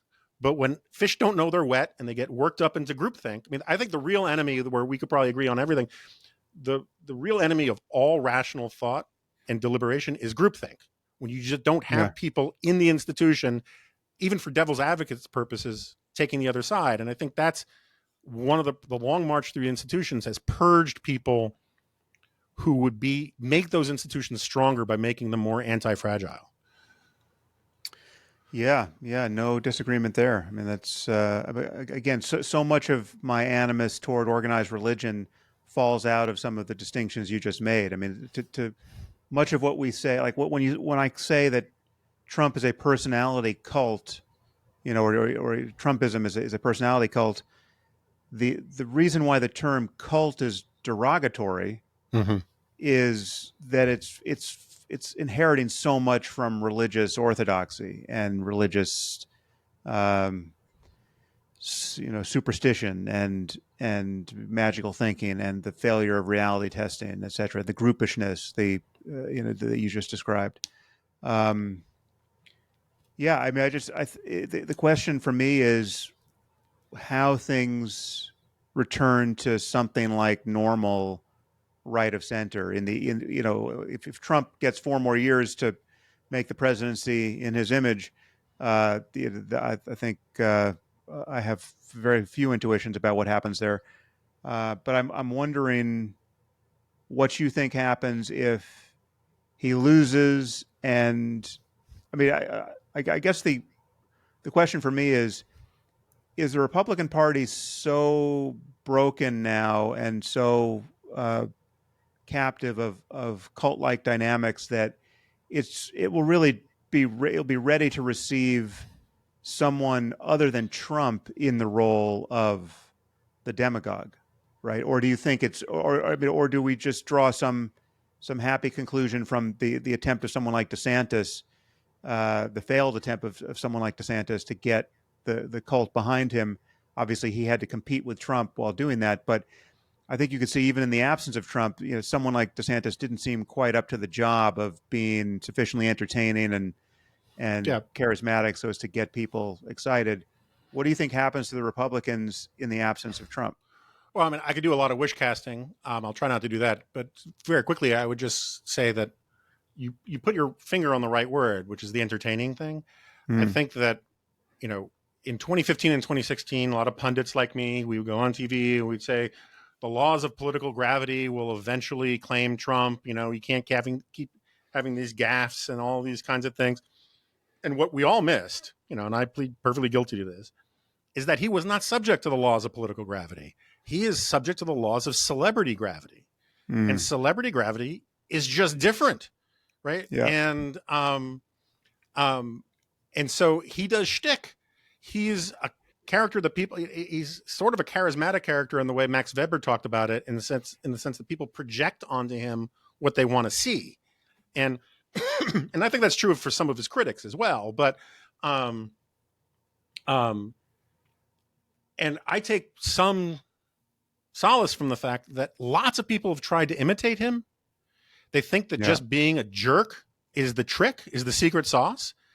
And most of those people fell on their face, right? I mean, J.D. Vance was the only guy Trump backed in 2022 who was from this "I'll be a pure asshole" school of politics, Mm. who actually won, and he underperformed Mike DeWine, the governor of Ohio, by like 25 points or something.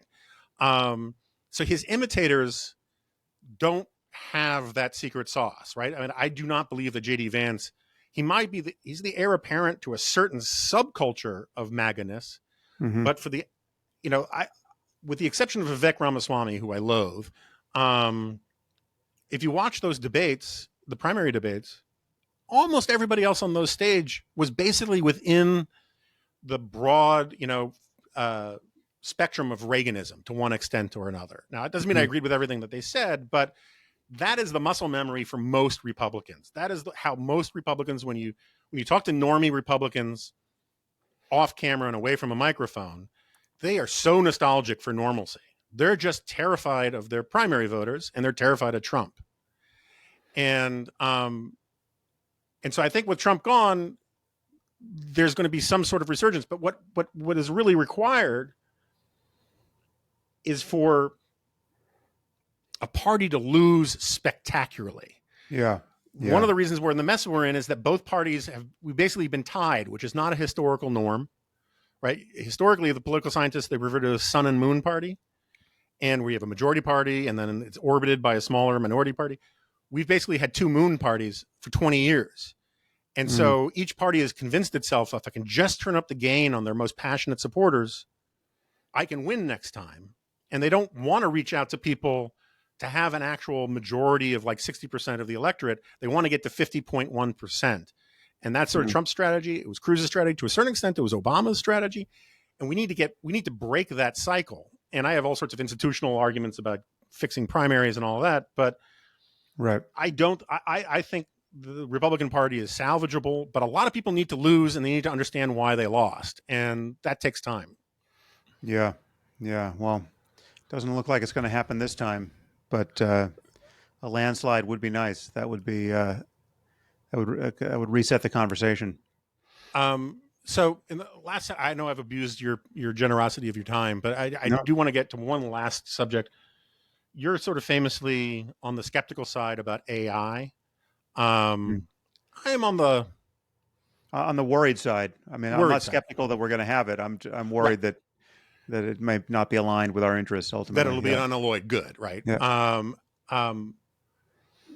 what is the thing that you're chiefly concerned about? Like where do you think it's most likely to go off the rails in a way that is truly calamitous for society? Well, there are really two buckets into which I would put those concerns. One is the near term, the full set of near term concerns, which we're already under the shadow of, which is even in the absence of truly general artificial intelligence. I mean, even just with piecemeal intelligences, and then now we're dealing with LLMs, but there will be others. Um, you just have the question of just what harms are malicious people capable of producing using these tools, right? Mm-hmm. And what unintended harms may fall out of just our not understanding, the consequences of using these tools. So I think everything we've said that ails us around social media only gets worse once you add artificial intelligence to that picture, and compelling deep fakes. Say, the fact that we're on the cusp of not being able to tell whether a piece of video is real or pure AI confection. Um, that's just on its face dangerous, and though there might be AI tools to combat those acts of malicious creativity, I think they will always be playing catch up. Right? There's an asymmetry between the malicious use and the defensive use.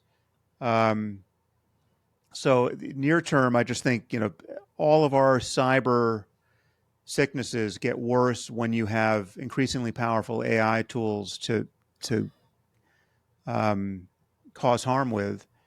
And so it is on every other front. I mean, just being able to design synthetic pathogens, right? I mean, so synthetic biology becomes increasingly democratized in the presence of AI that can help small groups of people or even individuals do much more than they could on their own, right? I mean, everyone is getting, month by month and year by year in very short order, an increasingly powerful research assistant that understands more and more about the totality of human knowledge and can even produce or extract knowledge or make explicit knowledge that no one has ever really had in hand before that moment, right? I mean, it's totally conceivable that even now or next month or surely soon, any individual in the presence of one of these LLMs can put two and two together in a way that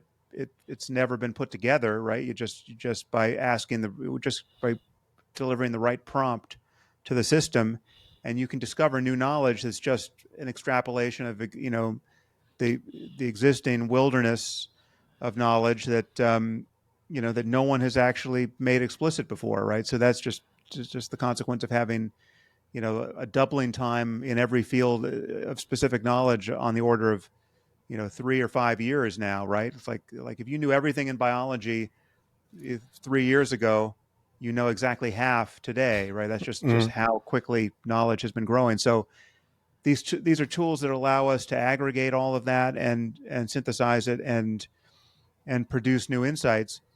Um, so that's the bad actor problem, and that's not going away.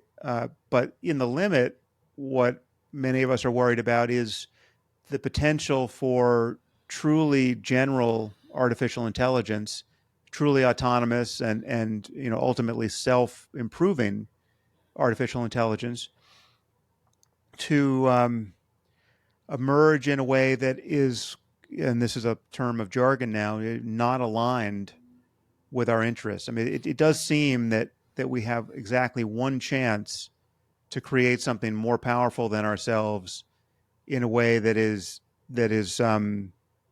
truly safe. And there, and failing that, if we could, there's probably, um, a functionally infinite number of ways to produce something that is more powerful than ourselves, that is not disposed to take our self-interest in, under consideration until the end of time, right? Like, I Hmm. mean, you have to imagine, and here some analogies can do some work for us. It's like, um, many people assume that because we're creating these tools, that any future generation of these tools will, by definition, be under our control, because we wouldn't be so stupid as to create something that wouldn't be, right? But Hmm.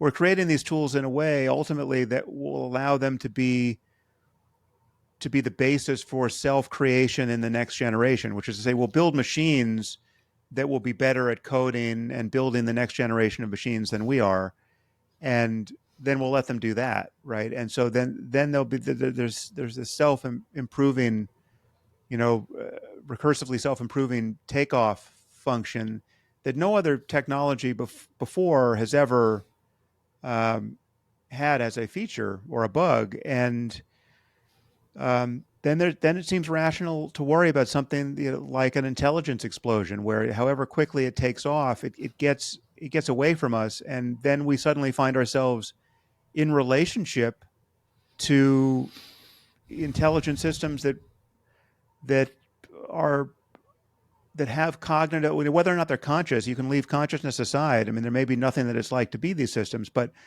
they will be intelligent to a degree that we can scarcely fathom. And the thing you don't want to have happen at that point is to find yourself negotiating with something that's more intelligent and powerful than you are, right? I mean, Hmm. it's a little bit like imagining, by analogy to the chess engines we've built, right? It's like, oh well, we'll just play better chess. We'll just, if our back ever really gets to the wall with this thing, we'll try really really hard with our best chess masters and play our best chess. That's a completely fatuous hope in the presence of already existing chess engines. I mean, there is no human that's going to beat the best computer at chess now, and that's going to be true until the end of the world. So just imagine what it would be like to be negotiating with something that really is a totally autonomous, intelligent system that is not only more intelligent than you, but it's more intelligent than all human beings combined.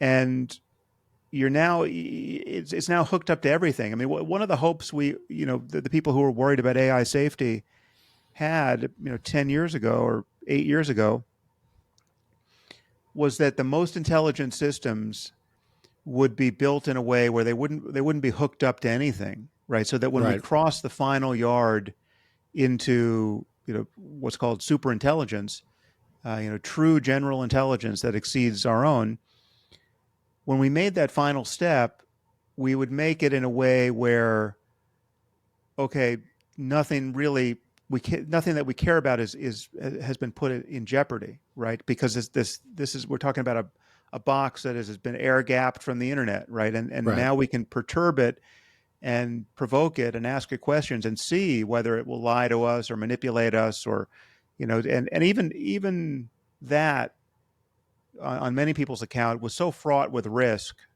right? Because again, even if it was air gapped from the internet, now you're in dialogue with something that is vastly more intelligent than you are. That's processing information a billion times faster. So that, for every sentence, for every just imagine talking to a human being who's processing information a billion times faster. So between every sentence where you have 1 second to think, he has 32 years to Right. think, right? Right? Like, just imagine how much smarter you could seem than the next guy if you had 32 years to do your research between sentences, in a conversation. Um, and that's just the difference in speed. So the potential to be manipulated by a system, even if it isn't hooked to anything, is almost impossible to conceive. But here we're now building all of these systems apparently already hooked up to the internet, Hmm. right? We're going to use them in their final, their most proximate versions before we cross into the end zone, they're already going to be hooked. They're all going to be already going to be doing things. They're already going to be making decisions for us, and they're going to be very hard to disentangle from everything we care about, right? And so already there's been a step toward risk that many of us didn't anticipate. So yeah, I'm definitely worried that we might make a catastrophic error here. But on the other side, it's also scary to imagine that we wouldn't build super intelligent machines, because when you look at all the problems we have to solve, from curing cancer and Alzheimer's on down, just to focus on health for a moment, we obviously want more intelligence than we have, and we want it sooner rather than later. And so, if there's a way to build this technology safely, we certainly want to do that. And we're also in an arms race with malicious regimes that are trying to do the same thing. So I don't think we want to lose an AI arms race with China, right? We don't want to lose an autonomous weapons arms race with China, right? If there's going to be a robot army, we want to have there it. will be. We want it fighting under our flag, right? Not the Chinese flag. But if you step back for a second, you realize that an arms race condition is exactly the wrong system of incentives to do any of this safely and to reliably produce super intelligent machines that are truly aligned with our interests. So we're in a very dangerous situation, I think, with this technology, where I don't think there's a break to pull. As much as we talk about regulation, and I've been in favor of certain kinds of regulation, I don't really think it's a question of us slowing down in any significant sense. And if for no other reason, then we just, globally, we're not going to be able to solve the coordination problem of getting China to slow down. Right. So there's a lot in there that's fascinating, and I don't want to abuse your time more, but I just have one sort of. I do think it's kind of amusing that you, at times, sound very conservative about this. Yeah. Which is an important. It's like age and its consequences. Yeah. Yeah. Well, no, part of conservatism, rightly understood, is worrying about what could go wrong. Like unintended consequences. It was at the heart of the early wave of neoconservatism, which was sort of thinking about, the bad shit that doesn't go into the best intended public policies. But put that aside, and this is just a factual question. With artificial intelligence, I mean, one of the reasons why humans do bad things is because we have human motivations, human impulses that were shaped in an evolutionary environment, that do not necessarily, going back to our talk about how human nature can be problematic. If you have a machine that does not have any of these sort of evolutionary pressures on it about to hoard resources or to seek greater status from, the other would-be strongman, guy in the tribe, or any of these sorts of things, or wanting to sort of propagate its genes more than anybody else, without those motivations, what are the actual motivations of artificial intelligence that you worry about? Or is it a garbage in, garbage out problem where we inadvertently, like, the pin manufacturer scenario, where you tell it to maximize pin production and it decides to basically raise whole cities to turn into pin factories to achieve this simple instruction? What are the actual motivations that you think would drive AI to do bad things? Well, it's what we don't know and can't know that would worry me. But again, taking the concept of intelligence seriously, what I run into with many people who are just fundamentally not worried about the prospect of super intelligent machines is what appears to me to be a failure of imagination, which rests on not taking the concept of intelligence seriously. I mean, if we really are talking about intelligence, general intelligence, being substrate independent, right? It doesn't require a computer made of meat. There's nothing magical about the wet stuff in our heads. We can really instantiate intelligence in silico. And the truth is, we know we can do that already. I mean, we have all of these piecemeal intelligences already built, and they're superhuman. The calculator in your phone is superhuman at arithmetic, Mm-hmm. and we're getting superhuman in all these other capacities, facial recognition and etc. The recognition of the facial displays of emotion, right? I mean, the computers are, if they're not already better than we are at that, they'll be better next week, right? So all of this at some level is a matter of information processing. I mean, again, leaving consciousness aside, we don't know how that's related to the physics of things. But um, in terms of intelligence, there's every reason to think it's substrate independent. So if we're talking about real general intelligence, right, we're talking about a relationship to a mind that can form instrumental goals that we can't anticipate, right? Mm-hmm. That's what it is to have an independent intelligence, right? Mm-hmm. So even if it was aligned in a way, even if it said, yes, I really care about you, and I want to safeguard your well-being, right? But it's getting more and more cognitive power in a way that we are not, right? I mean, leave aside the possibility that we're going to be jacked into these machines and we're essentially going to be the limbic system to this new cyber cortex that we build. I mean, that's some people's vision of, Mm-hmm. some people are imagining we're going to perfect, neuroscience and brain surgery uh, in time to merge with these devices. But, leaving that science fiction aside, um, if you imagine being in relationship to a machine that ostensibly is here to help, right? Even in that case, it's easy to imagine it forming near-term goals that um, are are catastrophic to much of what we care about, and it's too late to say, oh, that's not what we wanted. Stop doing that, right? Once the system gets away from us, and so, I mean, the analogy I have drawn, it's not a perfect one, but, as will be obvious, but I think it's instructive. I mean, just imagine how we appear to dogs, right? Imagine if dogs had invented us, if they've invented us for the purpose of caring for them and accomplishing their aims. Leave aside the dogs that we don't treat very well, in medical experiments, but just the normal dog who's well kept, right?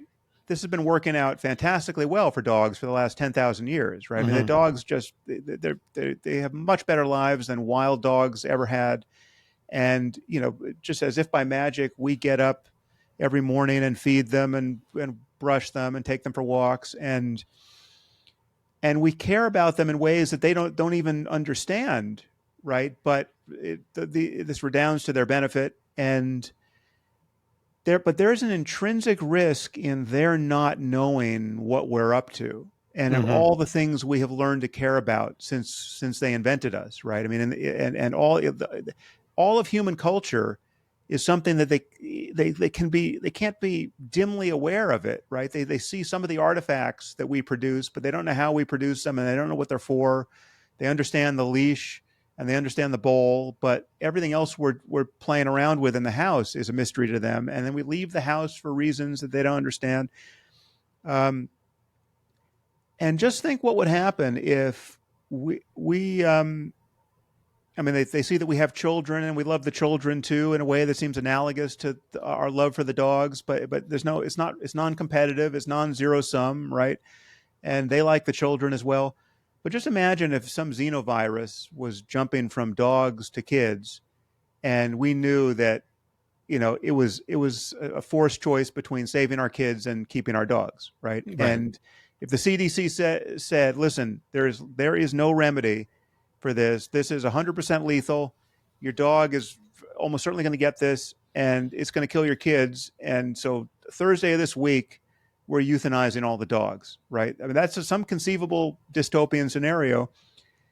And if that came to pass, yeah, there'd be a few holdouts, but most people would euthanize their dogs on a Thursday, and the Mm-hmm. dogs would have no idea how this ever happened, right, or why. And it wouldn't matter that they had invented us, right? The problem was our cognitive horizons so vastly exceeded theirs that we formed attachments and preferences and interests and goals that they were just simply outside their purview, right? And if you're talking about general intelligence, if you're talking about building a system or systems that can wander in the space of all possible minds beyond where we are currently located,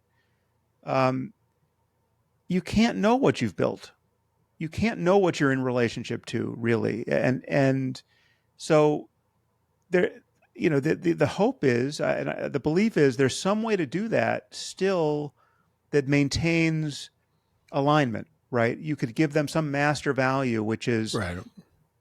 it's not that they don't have an independently selfish utility function, but their utility function, say, is to